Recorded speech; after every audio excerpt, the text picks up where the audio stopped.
Okay guys, I'm gonna show you how the tiny house came out. As you can see, it came out really great. It's so beautiful. We are so happy with the results. So I'm gonna show you around. So this is the entrance, the door. It has one door and one window in the first level, and that's the window from the loft. So in this side we have the solar battery. I'm gonna show you closer. It's a really good one. And in another video I'm gonna show you everything about the solar system in the tiny house.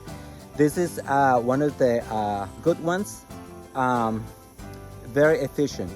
So here we have a window here. This is the kitchen window, and this one is the bathroom window. In this side on the back we have two windows. The window in the first level is main bedroom, and the other window up is in the second level is the window for the office window. So here is the back, which is another loft as well.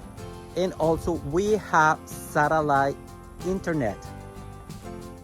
That's really important for us because here we are in the countryside, very far from let's see, civilization. So no electricity here, no internet, but we are lucky because we have satellite internet. So this is the other side of the tiny house. The most important for us before building the tiny house was to have many windows, because I love bright places.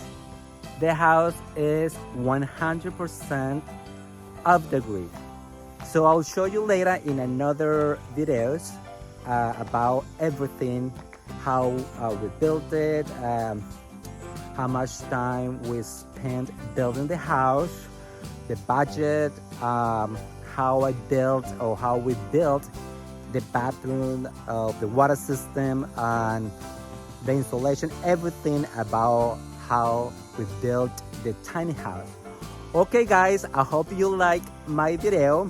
If you want to support my channel, give it a like, share my video, and subscribe to my channel. Bye bye, have a great day.